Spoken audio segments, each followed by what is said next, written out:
I'm Jim Booth, our very first episode of Keep It Human, and we have a great guest lined up for you today. Shawna Suckow became an instant best friend when we met at the CU Leadership Conference in Las Vegas just a couple months ago. And she's going to have terrific advice on how to keep it human, especially in marketing and customer service. But we're going to talk about a lot of other things too. And that's what it's all about here. We're at a crossroads. We either continue to let these challenges and technologies that we work with today to continue to separate and divide us, or we work to bring people together, take care of one another, and together as leaders to transform me into we. I know this is your first visit. I sure hope it's not going to be your last. We're going to work really hard to bring you the best content that you can put to work in your leadership practice right away. Let's get going with Shawna.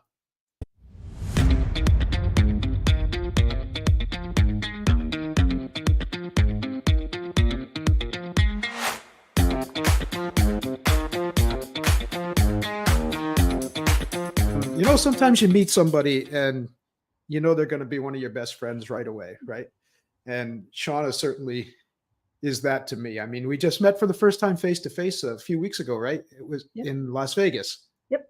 Yeah, the CU Leadership Conference, which is a terrific conference. But right away, you know, best friends forever, right? Yep. So I've been so looking forward to this, and I'm going to tell you know I will have probably already said this in the intro, but this is an honor to have you as the first guest on our new podcast, Keep It Human. Thank you. This is an honor for me, and I just have to reference back to an old movie. I'm going to date myself. When Harry Met Sally.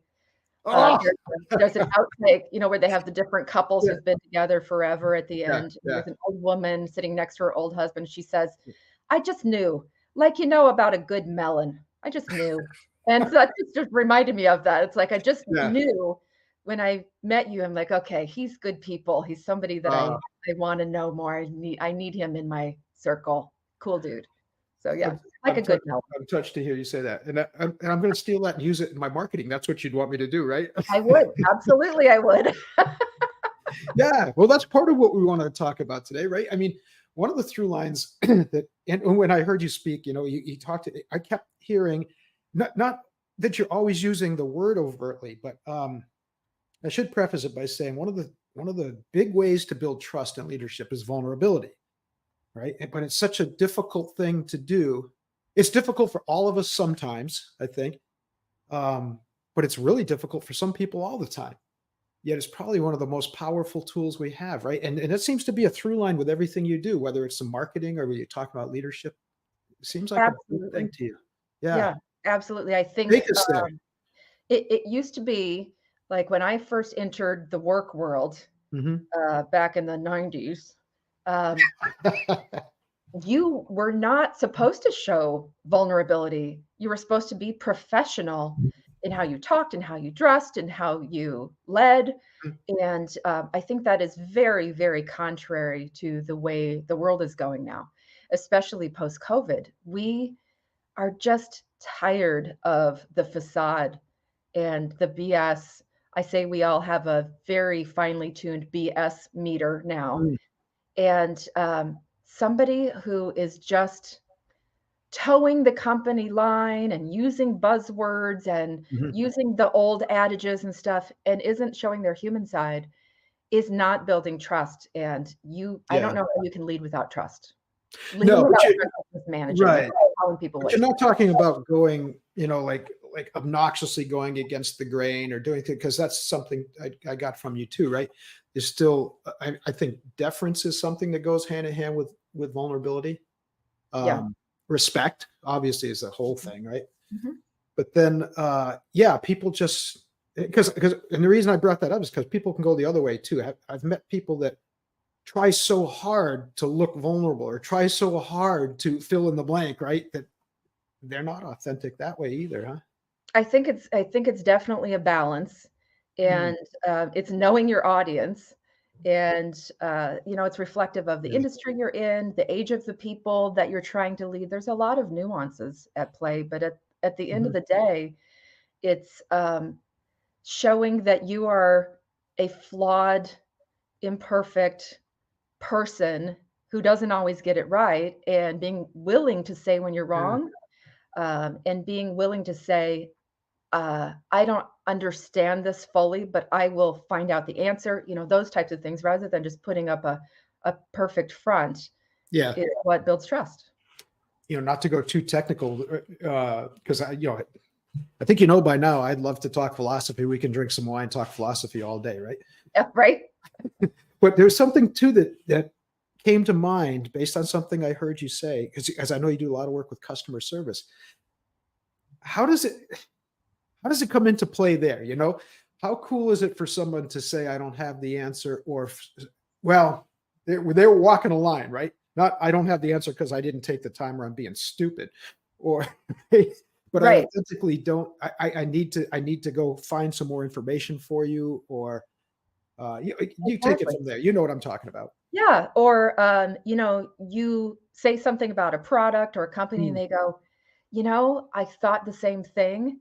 I yeah. don't know why that is, but I've been meaning to look into that too. And I'm going to find out and I'm going Uh, to circle back with you. mhm. It shows alignment. It shows a common thread, a commonality, common idea, but it just humanizes you too. Um, and talking I remember this conversation so vividly because it was, around the time of lockdown, maybe shortly thereafter, and I Mhm. called Verizon, and there was this guy on the other end, and it's Verizon, you don't expect to have you just wanna get your stuff done. Yeah. You wanna get your answer, you wanna get the problem fixed, whatever it is, No but offense. I don't want to talk to you anymore. yeah, but this guy, Yeah.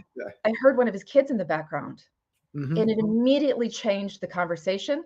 It changed how I felt about him, his level of service, Yeah. who it humanized him. I suddenly became a lot more forgiving that he wasn't getting me the answer like this. Mhm.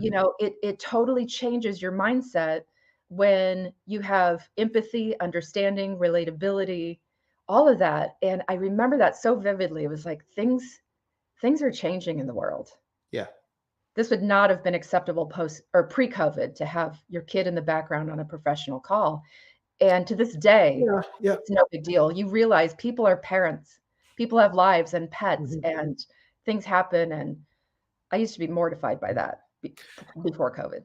I have to admit, I don't like it all the time, because there are times when, especially if someone's very distracted by something in the background, because, hey, True. you know what?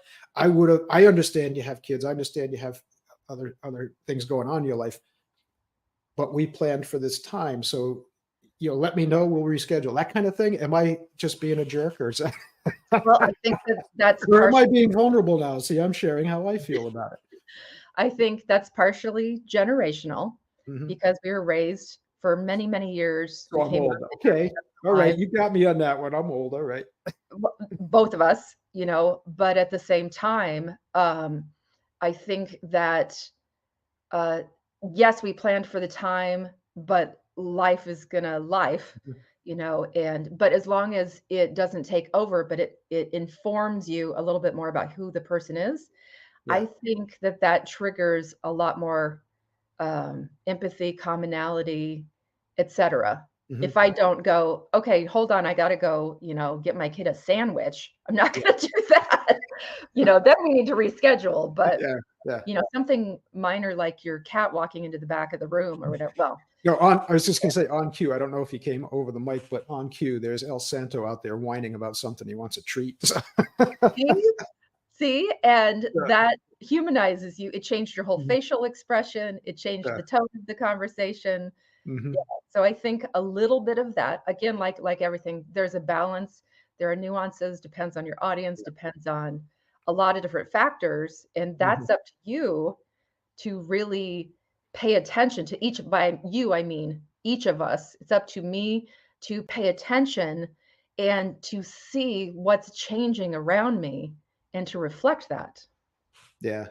I love those words you just used. Pay attention. It was a story, now we're letting people into the closet for sure. But we were talking before about getting to know each other. And you talked about a picture that you saw of me sitting down with my little dragons, the 3 to 6 year old kids, when I was teaching martial arts. Yeah. And they were my favorite bunch. They they were just so cool. But I used to play a game with them all the times. I yell, "What's the two most important words in martial arts?" And the response I was looking for all the time was pay attention, right? And I'd say those are the two most important words in life and in leadership too. Mhm. And to me, I think that's one of the keys to vulnerability, because there's vulnerability. I think people mistake it for weakness. And I think that's something we should clarify, especially in Yeah. leadership, right? It's not weakness. That's not what we're talking about. We're not talking about, crying in your beer all the time to people, right? No. Yeah. At the same time, I think a component of vulnerability is being sensitive to what that other person is experiencing at any given moment, right? To be open to that other person's experience. And Yeah, that requires paying attention. exactly. And, having a leader who does pay attention Mhm. makes me more want to follow that leader because I feel Right? like I matter. And having There's a that trust leader connection, who yeah. yes, who's vulnerable enough to say when they're wrong Mhm. or when they don't have the answer, Yeah, makes me follow them even more. that's the only cultural issue we've run into since we started the whole Sensei Leader thing. I was speaking to a group in Cuba, but these were it was the Caribbean Confederation of Credit Unions, so the island nation people. And one guy he talked about that. We were talking about vulnerability and building trust and being able to go to your front lines for advice. Because Right? he had a typical response. He said, "Well, if I do that," he said, "they'll think I don't know what I'm talking about." And I said, "But you don't. You haven't worked on the front lines in this particular case." And that's true of a lot of leaders. They hadn't worked in those jobs. They don't really know what those people are experiencing. The only way they're going to is by being open and asking them and That's looking for yeah, solutions there, right? So anyway, I understood it. He said, but in my culture, he said, my supervisors would look down on me if I'm asking for advice from the front lines. All I could do was ask him to try it. And fast forward, ironically, Las Vegas. A few years later, I was speaking in Las Vegas, and he was there. And I asked him how it was working out, and he said it's hard. He said it's hard. There's a lot of change, but he said it's working. And the thing that opened up for him, as he said, is he started asking people for advice from the front lines and being a little more vulnerable in the truest sense. He said they were bringing me solutions that I never would have thought of. Of course, because he didn't operate in that world, right? yeah. Reverse mentoring Mm. never was a discussion we would have had, 20 years ago. Yeah, yeah, right. And maybe in his culture, it's not a common thing yet, but I think nothing builds trust, especially with millennials and Gen Zs, Yeah, than giving them a seat at the table and letting them know they matter. And yeah. I would for people where it's not culturally appropriate, Hmm. rather than asking for advice, maybe they just reframe that and ask about their experience. What has your Yeah. experience Nice. been on the front line? I wanna Hmm. know what you're going through, what you're experiencing, and Yeah. then, they take that and it really is advice, but it's called something different. Maybe that's easier culturally and easier Mhm. for older leaders who were not brought up that way in business to trust Yeah. or even ask for the advice of young people who didn't pay their dues. Yeah, I think it's funny you mentioned that because I think we're at a kind of a funny crossroads where in fact, one of the things you pointed out that, and you're right, I should probably emphasize this more. The age of command and control is dead. It's over. I mean, I love that so right, much. there are organizations clinging to that. They're dying. Unfortunately, it can take a couple of generations to kill an organization, right? But Yeah, and their people will leave yes, exactly. But the or cool quiet thing is quit, I'm all those seeing things. like a young guy like that guy. I mean, he is making changes. He's changing it. He's producing results. And the older guard that's still kind of operating in that command and control, if all they care about is results, well, now they're seeing results. And they're not going to see results when people aren't open, right? And they're not open to take. I like what you said, that what did you call it? The upward mentoring or leading up? Reverse mentoring. Reverse mentoring. I like that term. Yeah. I haven't heard that before. I like that. We can learn so much. I mean, especially, the youngest generation in the workforce, the Zs, Hmm. they're digital natives and they are catching Yeah. on so much quicker. I mean, I think I'm more technologically open and advanced than most of my peers and Mhm. certainly my parents, but but, younger people, I love keeping up with them because they're doing such a better job of just adopting things and staying on the forefront, and we can learn so much, and Yeah, we need to stay open to that. That's part of being vulnerable, is being open yeah. to advice that's not in your own head, that's not in a vacuum, and that's not just coming from, um, your own leaders or yourself. You just opened a can of worms, though, because one of the big issues we're facing now, one of the things that we're especially helping rising leaders through, and it's the whole theme of this program, right? To keep it human. We've had the first we're now seeing the first generation that was raised on a screen entering the first levels of management, Mhm. and that's been an interesting challenge. It's been the things that I hear, and tell me if you hear the same things. Um, because the method of communication, for example, with text is different than us having a face to face, or even email, or all these things are different, shorter, less in depth. So we're finding that we have to show this generation how to communicate face to face in the same room in person. Is something you're seeing too, and how are you managing that? Well, in 20 years, that may be irrelevant. I hope not, but I hope not. Yeah. we're trying to say, "You need to learn how we prefer it, because this is the Mhm. way it's always been done, is you're not doing it right." And if I'm being vulnerable, I have to admit, you know, sometimes our ways aren't the best. And so I much prefer texting rather than talking on the phone these days. I don't like Mhm. talking on the phone. I would prefer a Zoom to talking on the phone. And I never thought I would say that. I I don't prefer like it talking on the quick. phone either. I'm like Paulie from Goodfellas. I don't like the phone. Yeah, yeah. If it can be a quick answer, then I like the Mhm. text a lot. Hmm. But if I want to really connect with someone, um, I want to Zoom if I can't be in person. But Yeah, that's how the world is changing me. And so I definitely want to stay open because they don't communicate the way that we do. And it is changing things. I hear what you're saying, and it's funny because talk about a love-hate relationship. I definitely have a love-hate relationship with Zoom. I don't think it's a substitute for being in the same room at the same time. True. However, it's pretty damn good compared to some of the other things. And it's interesting because, well, for the sake of moving the conversation further, I'm gonna argue a little bit.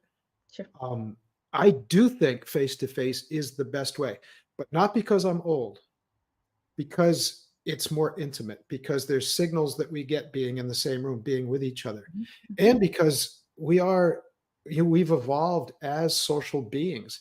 It seems awful to me that the one thing that we really live for is to be with other human beings, and we've done so much to separate. That's what I fear about some of the methods of communication. So to me, like text or an email can go back and forth, back and forth. It takes so much time. Whereas if we're just talking like this, sometimes we resolve things very quickly. True. So Uh, that's where I I'm going. But feel free to argue with me. No, I I like to absolutely argue. agree. You've heard the saying, "This meeting could have been an email." Yeah, yeah, Right? right, right, right, right. Many So of them I can, yeah. you know, I am a speaker at meetings. Face to Mhm, face absolutely matters, mhm. but not every communication has to take the time or effort to Right, do that. When right. this meeting could have been an email, or this conversation could have been a one sentence text. Like if you Mhm. like my my parents are gonna watch this, I'm sure, and, but my dad will call me and he'll leave a voicemail, "Shauna, call me. I have a question." And I'm just Yeah, like, "Could what could you leave the question in the yeah, voicemail?" And yeah. my reaction is, I want this to be efficient, Right, whereas his goal might be, I just wanna connect with her.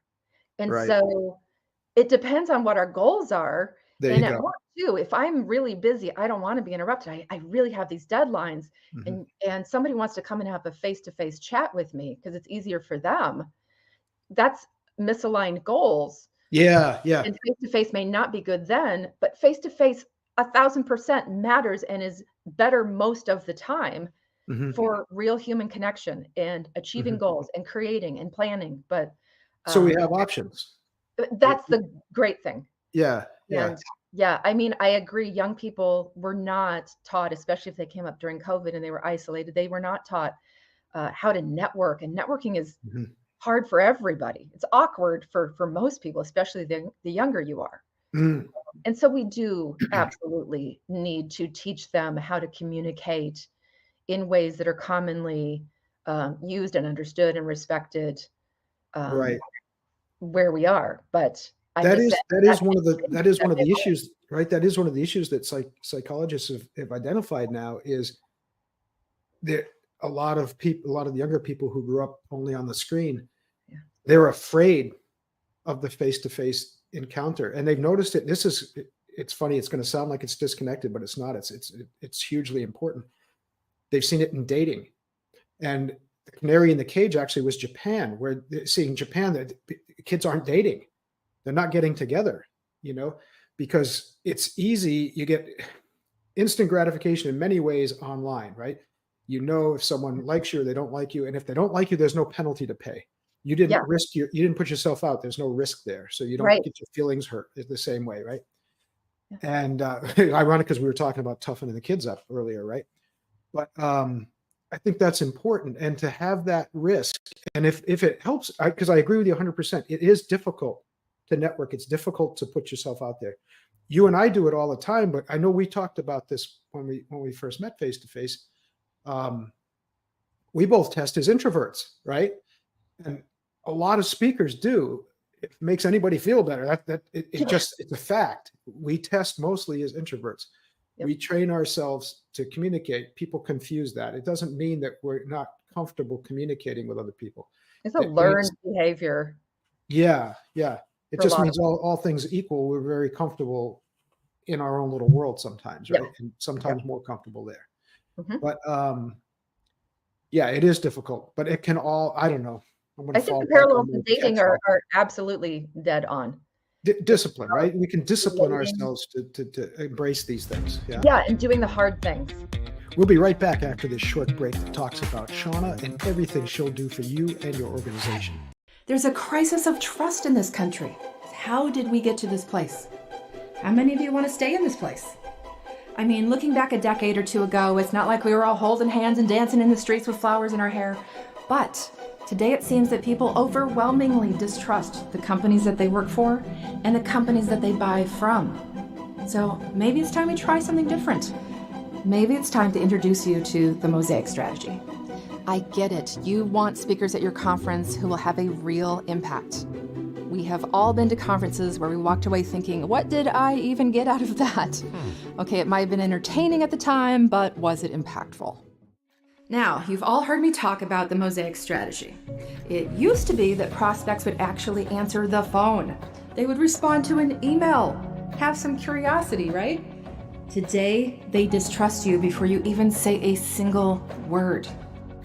With distrust of companies at an all-time high, your approach has to be different. You have to evoke emotion to even get noticed because features and benefits will not get you anywhere in this new marketplace. That's where the Mosaic strategy comes in. And when you do it well, you not only get their attention, you get them to respond. So let's drill down to that strategy just a little bit. For nearly 15 years, I've studied where the market is going. That information is critical to your audience. Our sales and marketing and leadership strategies have to look to the future and act boldly today. And the same with our meetings. Small pivots just won't do anymore. That's how quickly things are moving. Okay, so we've talked about the first two parts of the Mosaic strategy. The final part is where we bring it all together. You cannot be a business that's just out to turn a profit. You are so much more. You are a collective of human beings out to solve your customers' challenges. So who's part of your company's collective? Every single one of you. From the warehouse to the HR team, from the interns to the CEO, even Chad in the accounting department who might drive you crazy. You all have a story. The question is, how do we tie these stories together into this mosaic to make your organization so internally respected by all of you and at the same time so outwardly humanized and trustworthy and likable that more customers take notice, and then they buy, and then they refer. So when you apply the principles of the Mosaic strategy, you build raving fans internally and externally. And that is when you become utterly unstoppable. If you want a program for your audience that is going to move them forward and help really connect the dots with where business is moving, we need to talk.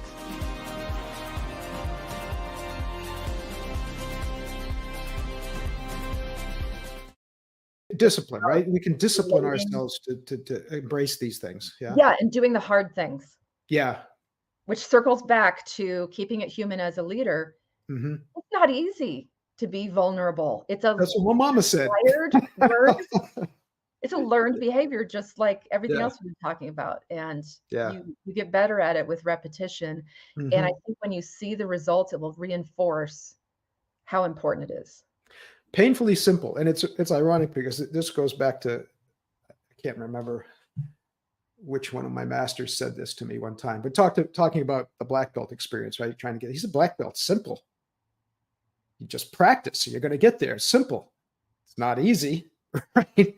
Simple, not easy. I think leadership is the same way. Everything we're talking about is the same way. These are painfully simple things. Now, what I've realized, however, is that there is so much power when we can isolate the simplest action that we can take, right? Oh, good. Yeah. Here's a good story I heard. Tiger Woods was being interviewed and asked him about how he was so good in his short game, getting out of sand traps. He said, well, it's simple. I committed myself, and he actually, it kind of fits with an old parable, but he committed himself to hit out of the sand trap 10,000 times in like a 2-week period of time. And he said, at the end of that, I was getting pretty good at it. He said, simple, but he committed the time to do it, right? Yeah. What are some of the simplest, I think, most powerful action steps we could take to help us adopt this idea of vulnerability and make it a discipline in our lives? I'm putting you on Baby the spot. steps, taking the smallest step, Mm. having the tough conversation is not easy. Hmm. And we put it off, but it's a simple decision to have it. It's not easy to actually do it, but the more you do it, the better you get at it. And that's also another sign of a good leader, being willing to have the tough conversations. But You know what? I'm going to press you on that one because I know you walk people through that. So I'll role play a little bit. So I'm the guy, and I came to you saying, I've got to have this tough conversation with this person. It's about a sketchy topic. It's affecting everybody these days. It's hard, man. I'm genuinely afraid to have this conversation. I've had tough conversations before, but this one's really getting to me. What can I do? What can I do to help? Help me, Shawna. I would say you need to talk to my friend Jim Bouchard. Oh man. I don't purport to be great at difficult conversations. I am guilty, like so many other people, of putting it off. And then when I finally do it, I'm like, why did I not do that so long ago? Yeah. And so I agree, it's not easy. And the advice I would give is just start. Just open the door just a crack and just start the conversation. Get it over with. And I think you'll be surprised if you are really willing to not just talk at the person during the difficult conversation, but really listen and not be preparing your next conversation with or your next sentence, but really listen. I think that's how we get through those difficult conversations. I love what you just said. I love what you just said. And in fact, as you were doing that, I was playing through my head like, you just helped me there. And a couple of things that really struck me. First of all, the thing about listening, right? Not to go into it with an agenda. This is the outcome I want. I don't know what it is, especially in a difficult situation. And the outcome might not be the one we want, right? The final outcome might not, maybe I want to have this conversation. I want this person to accept what we're saying and stay on the job, for example.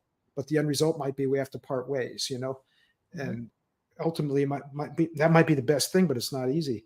But when you said just do it, so many people dance around that I think it's I think it's horribly powerful that you just said that. If someone can, look somebody in the face and say, look, you know what you got to do? You just got to do it. I need to take Yeah. my own advice a lot of the time. Oh, There's don't we all, a right? conversation I need to have, and I Yeah. need to suck it up, buttercup, and just do it, No, I hear you. I hear you. But I would I'm the say, same way. look to leadership experts like you, and you're not paying me to say this. I'm just serious. Like Ooh, I'm use that a word. I talk about vulnerability in Yeah. sales and marketing. I Yeah. and I can talk about it through the lens of leadership because I've had some Yeah. great leaders, and I've also been a bad leader. So I've learned from that, and I'm vulnerable. I can be Yeah. vulnerable enough to say that.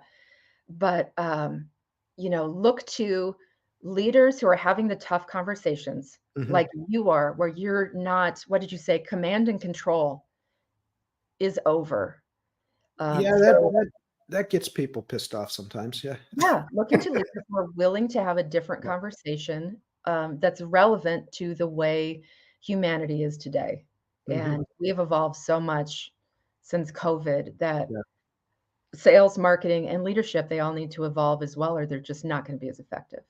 It's funny what you just said too. You're absolutely right in what you just said. That things are evolving, and from our perspective, as people living in our time, it looks new. And a lot of times, though, I throw things at the screen when I'm listening to a lecture. And I say, "This isn't new. We've known this. This is human stuff that's been around 2,000 years." A lot of times, I'll say Lao Tzu said that 2,000 years ago, right? Yeah. And we have to revisit that wisdom, and we have to. I think the cool thing about the ancient sages is that they were less distracted. They had and dedicated more time just to trying to understand humanity rather than Yeah. understanding how we're going to use AI to exploit each other, or Right. something. Yeah, but Messages hit different depending yeah, on yeah, where you are in your life and if you're ready right, to hear it. Like you could have told me right. something in my 20s. I wouldn't have been ready to hear it, but I am now, Were you hopefully. smarter than your parents when you were 16? Oh my God. What 16-year-old isn't? Right? Yeah, Seriously. Yeah. yeah. And then you get old. They say, "Wow, my parents got so much smarter now," right? Yeah. Um, How did that happen? how did that happen? Yeah, but Yeah. you also hit something else that I didn't want to lose sight of, because one of our core themes is leadership has nothing to do with rank, a title, or a position of authority. Amen. In fact, I think my core belief is everyone is a leader whether they want to be or not, because everyone inspires other people, everyone empowers people, sometimes not to the right ends. I've learned a lot through working with the kids that are incarcerated. Some of them are tremendous leaders. They led people in a whole wrong direction, and those are Right. interesting conversations, right? But they're dynamic, charismatic leaders sometimes, Yeah. and they guide people. And that's what leaders do. Yeah. So I think one of the most powerful places to apply leadership is on the front lines of customer service and on the front lines of marketing. Yeah. And so that's one of the many intersections I saw between what you're doing and what I'm doing. Uh, I you think there talk are about that. many. You talk about that. I mean, those people on the front lines, whether you're creating a piece of ad copy or whether you're handling customers, you've got to have the power and authority to make decisions. You've got to be a leader there. No, Yeah, and you have to meet people where they're at. But Go with into that sales, more. Yeah, I like what you say marketing with that. I want to hear more about that. marketing, leadership, customer service, Hmm. um, we can't command and control our way through marketing or sales or customer service. Can't do it. You have to be willing to listen. You have to be willing to be flexible in the solutions that you provide. And in marketing, which is probably my favorite of all of the things I just listed, we have to be willing to change how we're talking in a way that people want to listen and pay attention, or we will be ignored. And I think the same Hmm. is true with leadership, with sales, with all those things. We need Yeah. to Yes. No realize different. the world is changing Hmm. and realize that people don't want to be talked at in any of those capacities, customer service, sales, marketing, leadership. They want to be part of the conversation. They want to be able to trust you. We could have a whole conversation about the trust crisis in the country, but Hmm. trust has become huge since COVID. It was important before, but the trust crisis is crisis level now. And if we can't meet people where they're at, we'll never establish trust, and we'll never get them to do the thing that we want to inspire them to do. They just Yeah, won't even listen. you can't hit that hard enough. I mean, it's not ironic. It was kind of just fortuitous that at See Your Leadership, in fact, one of the other speakers there was Stephen M.R. Covey, right?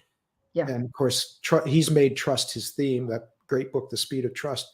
And of course, that was a through line in his father's work too. But that idea, why do people underappreciate the value? Because it seems to me, and in marketing in particular, right? How many times do people, God, I hope it's not, is it just seeking the bottom line that it almost seems like they purposely violate that trust just to get a quick sale? Does that make sense? Yeah, I talk to a lot of audiences where I hear that complaint. My company is only interested in the immediate ROI, immediate return on investment of this, that, or the other, rather than building the relationship that's going to lead to a long-term impact. And one of the statistics that I love is only 5% of people are ready to buy at any given time. Yet we're trying to sell 100% of the people 100% of the time. We just need to back up and have a different conversation to be incredibly more impactful. And that reflects in the bottom line. But it takes trust in the marketing process, and it takes a little bit of time, which, leadership often wants to see immediate results these days. We went way too long without saying this, but ShawnaSuckow.com. We're putting the thing up right now. You got to go to the website, and it's a beautiful series of articles, because I love the way you write, that you don't always just go to bullet points and break things down. You have a flow to your writing that really appeals to me. It sounds like you're talking to me.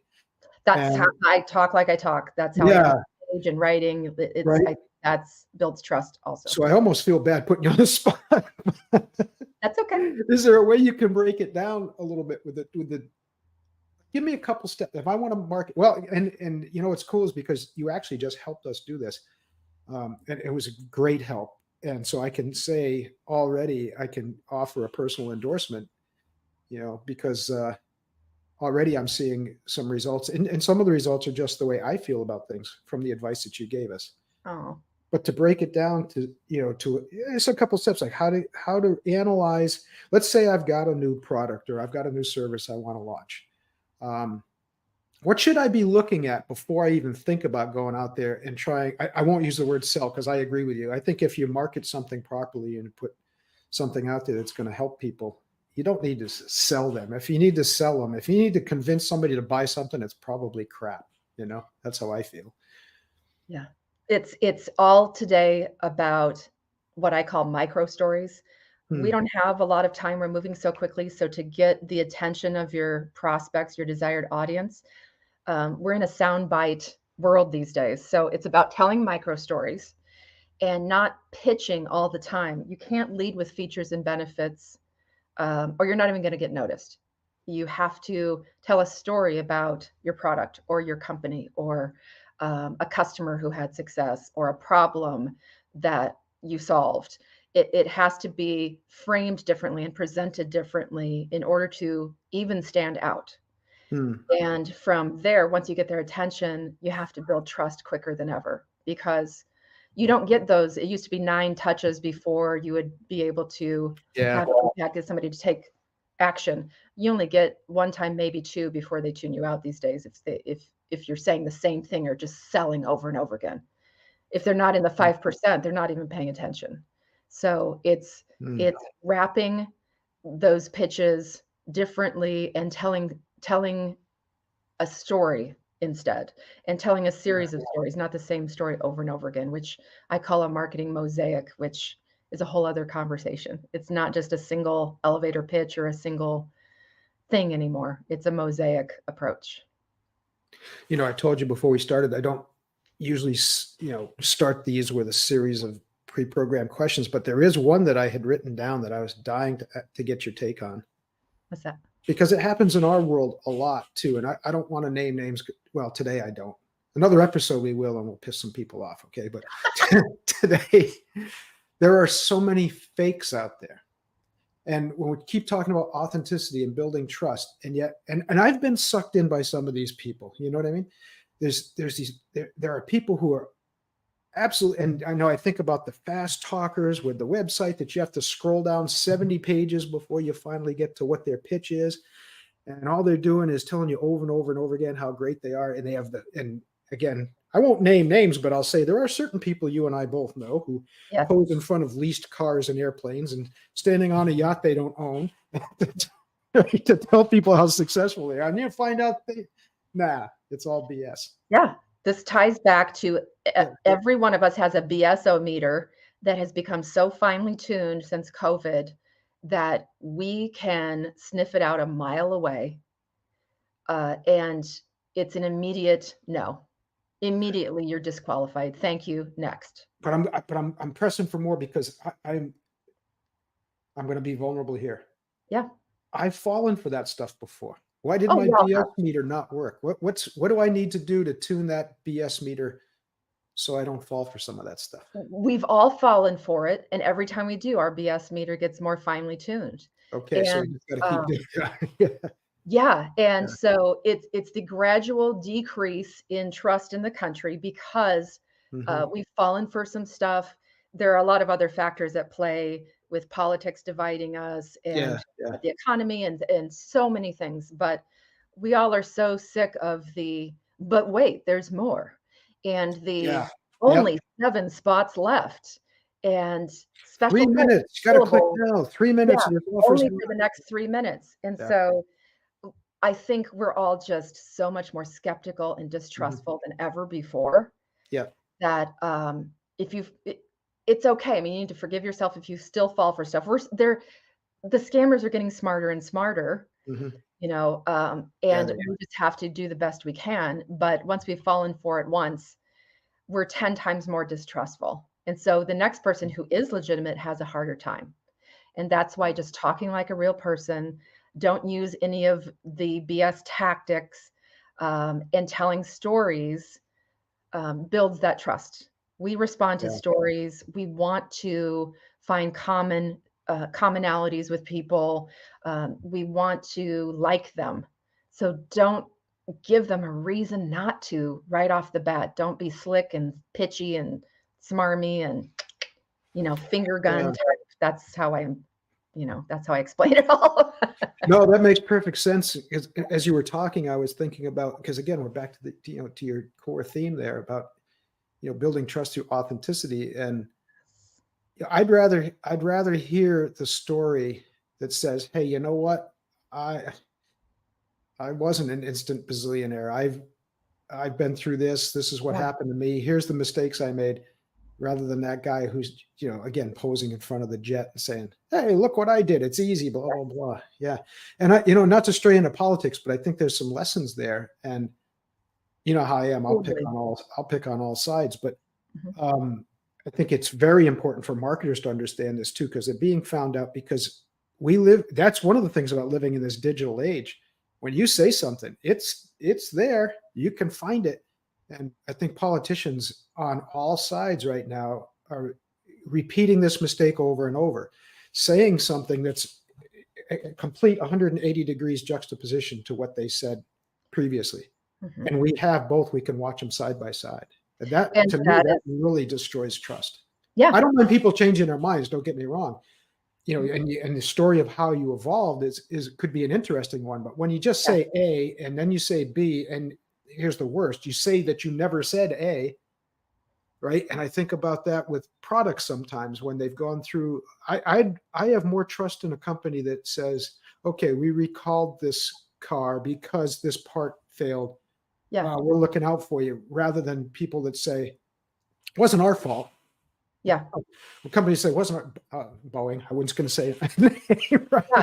I mean, you can turn everything into a story about Mhm. either a lesson learned when you didn't do the right thing, Yeah. now you are, or a lesson about how you don't want to do the wrong thing, which is why you're taking this uncomfortable step now. And I think people will champion that today and stick with you more and be more forgiving because you stood for something, you were vulnerable, and you told the truth. Yeah. Please notice though that I was talking about other people, not me. I've always been perfect. Oh, me too. Yeah, of course. Present company excluded. Listen, we could talk all day. We're going to do this again. You'll be a regular on Keep It Thank Human. you. I would love to. And anytime you have something that you think is important for people to hear, please let us know, and we'll ramp it up and get it out there. Yeah. Yeah. We will be going live with Keep It Human on episodes. We'll try to promote those ahead of time. So when we do that, we'll let you guys know, and you come in and we have a wide open chat area. And we have the ability to, I'm going to pump StreamYard for a second. This is a great platform that we're on, and we can get several people in, and we're going to do that. We're going to get some interesting people. So we'll have multiple faces on the screen sometimes and have a good conversation. I love that. Before we wrap up, I want Shawna to tell you all about how to get to her, how to access her services. And again, from the heart, I'm going to tell you, I've heard her speak now in person, read many of her articles now. She's just got terrific advice. And, to put my money where my mouth is, she was very generous in helping us retool some of the marketing, and what you're seeing with Keep It Human is part of this. And I can say that I was so impressed that she was very open. And I know, Shawna, what you just talked about, you walk the walk, man, because I could tell it isn't easy to look at somebody and say, look, I think what you're doing isn't working for you, and I think if you do this, it's better. And I really appreciated that. And that's one of the things, and it's nice to be able to say that, because I know in the moment, I'm a real coachable guy, but in the moment I was a boxer, so I'll sit there and I'm making the face. I'm listening. It's going in, but you might not know it at the time. So I want to make sure that I show you that appreciation. Thank you. I said this earlier when in a different conversation, that it's so hard to see your own branding through your own lens and see if it's impactful. So it often helps to have another pair of eyes. I love doing that and pulling out of a person, if it's a personal brand or a company, what's real and what is going to resonate based on, like, I study consumer behavior like a big nerd. And so that's one of the things that I love doing. I love speaking to audiences about that same topic and helping them to not spin their wheels doing things that aren't working the way they used to, because then they blame themselves and I just need to work harder. No, no, no, no. It's about learning where your audience is at and giving yourself the permission to be more and more of who you really are. And I will say, go to my website, shawnasuckow.com. I am not everyone's cup of tea, and I may not be yours. But if I am, then we will work really well together. And if I'm not, I'm happy to connect you to somebody who is more aligned with what you want to accomplish. And accepting that myself in business was a hard lesson. I'm not for everybody. But for the people I am right for, they become my champions and my referrers. And, I'd rather be referred 5 times than somebody buy from me once. Sounds wonderful. Looking forward to having you back again soon. I would love that. Thank you.